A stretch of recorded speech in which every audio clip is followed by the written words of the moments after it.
Do you tutor on Outschool? Are you looking for easy ways to make your lessons fun and engaging? Have you ever completed a lesson earlier than anticipated? Well, in today's video, I'm going to share with you my favorite game I love to play with my Outschool tutoring students, as well as 5 easy extension ideas. These extension ideas are great if you are about to finish a lesson earlier than you would like. I will provide timestamps down below so you can easily revisit the information I am sharing with you today. Hello everyone, my name is Alejandra Landano and I am super excited you are here watching today's video. If it is your first time here, I would so much appreciate if you would hit that subscribe button so you do not make it your last. Currently, I am loving to play board games with my online tutoring students. And there's honestly 3 main reasons why I love using these games as an engaging activity towards the ends of my Outschool lessons. First of all, creating a board game or finding a board game to purchase is super simple and easy. Board games are also very easy to teach to students, so I'm able to play with my younger students as well as those older students. And then finally, there are so many great extension ideas and activities you can do with a simple board game. So I'm going to share with you exactly how I play board games with my students. And then again, I'm going to share some extension ideas that I have when playing board games. Okay, so I want to show you exactly how I play my games with my online students with the computer. So what I like to do first is I actually have the PDF opened. I believe I have it behind. So here is the PDF file. You can see this is the game. I actually do have these games available for you to purchase on TPT. And then if you want to create your own, you can also make one using Canva. I do have videos that kind of share exactly how you can make board games, but there are those 2 resources in case you don't know how to do this. What you're going to do is you're going to have it open behind your screen, and then there's 2 ways you can actually share this PDF with your students. You go to share screen. You can either just go to basic and then click the preview, and then the students will be able to see that whole box.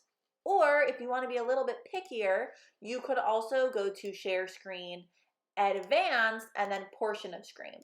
And then whatever is around the green, so inside of that box, the student is able to see. And then you can actually start to play the game. Now, when I play this game, I like to use a real dice. So I do have a dice here. And then all we do is take turns rolling a dice and jumping that amount of spaces. Now, to represent the amount of spaces we jump, I use the annotate tool, and I will use either the draw tool or the stamp tool. So for the draw tool, I'll just have the student pick a color, and then I will pick a color, and then each time we roll using that color, we will represent how many spaces we get to go, or I can do this with the stamp. So I personally usually use the star or the heart, and then again, we take turns. So basically what we do, I have the student, or I actually roll the dice, and I have the student tell me when to stop, and then once I stop, I look, oh, you have 2, so you're going 2 spaces, 1, 2, either have the student read all the words or just the last word they landed on. Using a real dice is great, especially if you're with your younger students and you want them to win. Maybe the first time you get to know the student or you're playing with the student. Something I like to do is I kind of hide the dice under my camera so the students can't see it. I get a big number and then I kind of hold it in my hand a certain way. And as I'm shaking, I'm not actually shaking the dice. So I know what number it's going to land on. And then I show them, oh, it's a 6. So that's kind of just a little tool. I personally don't do this very often. I do like students to learn that they can't win everything all the time. But sometimes when I'm first meeting a student, especially if they're on the younger side, I do like them to win the first game. Sometimes I don't even have to do that. Sometimes they actually win anyways. But this is exactly how I play my games with my online tutoring students. You can see it's very simple, easy, and fun for tutoring. Now, let me go ahead and share 5 extension ideas. I always like to plan, at least in my head, some sort of extension idea or activity in case my student completes a lesson or completes an activity quicker than anticipated. So I'm going to share 5 that require almost no prep at all. The first extension activity I wanted to share with you was to have students practice their handwriting. This is a great one because so many students have not been focusing on their handwriting due to the pandemic. At least that's something I've noticed with my students personally. So an easy way you can actually practice handwriting is just have your students play the game normally, as I showed you earlier, and every time they land on their spot, they need to write something down. For example, if we're just doing a simple letter game, maybe they could write the letters. If you want to even extend more, they could write a nice and neat word that matches that letter. They can also just practice writing words, practice writing numbers, practice writing vocabulary. There's so many ways you could extend with just that simple goal of having the student practice their handwriting. But it's an easy one that I think almost any subject can extend with. Extension idea number 2 is to create a sentence aloud. So the student is not necessarily writing the sentence down, but they are saying something aloud with whatever they landed on. And there's a lot of examples for this as well. Let's say I'm playing a CVC board game and the student lands on the word dog. You could have the student practice creating a sentence using the word dog. But just having the student create a simple sentence aloud may be a great way to extend. And you could do this with math as well. For example, if you see these equations I have here, you could have the student state the number sentence. So 9 minus 5 equals 4. So that is a great way to have the student extend a little bit and just get some extra practice with different skills. The third extension activity, it was a little hard for me to kind of think of a word to put it all together, but I wrote down rhyming opposites or fact families, and this is why. So I thought of rhyming words, so you think of going back to the CVC words. If there's the word bat, the student lands on that, they read the word, and then they have to think of another word that rhymes with bat, like bat and cat. So that would be a great extension idea for some of those like CVC words or even CVCE words, or simple words that you can easily think of rhyming words. Now you could also think of, maybe if you're doing vocabulary, you can try to think of opposites. So antonyms or maybe even synonyms of a word. For example, something's cold, instead it's hot.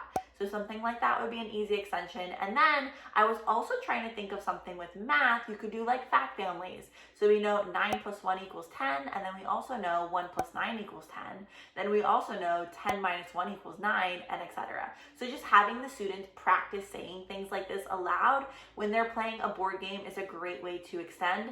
Let's go ahead and just name that opposites, okay? Have the students name the opposite of something, even though it's more of rhyming opposites fact families. I hope you get the idea, but that is a great extension activity for board games, for ELA or math students. Extension idea number 4 is to represent something with pictures. Now this is best for math activities. I was thinking of, let's say I'm playing a team number game like you can see on the screen. After the student lands on a space, you can have the student get a piece of paper or write on the screen and represent that number. So if they have number 12, they have to write 12 dots. If they're doing 5 minus 3, they draw 5, they X out 3, and then you see what's left. So that's a great skill or a great way to extend a board game. Extension idea number 5 is to find an object or item. So there are a few ways you could play this. I am thinking back to my letter game. Let's say a student lands on letter A. You tell the student, look around your room and see if you can find something that begins with A. That's actually a really hard one, so I don't even know. I don't have anything in my room. Maybe I were landing on B, like blue, like a blue marker I have here. But that would be a great idea. You could also do something similar for math. Let's say you're doing numbers or even addition and subtraction. After they land on a number, maybe the number is 3. Oh, can you show me 3 markers? Oh, can you show me 3 fingers? Something like that. So finding objects around their room is a great way to extend a board game. So in today's video, I was able to share with you my number 1 favorite game I love to play with my online students, as well as 5 easy extension ideas. Those ideas were to practice handwriting, create different sentences aloud, state rhyming words, opposites, or fact families, represent something with pictures, and then find something around the room.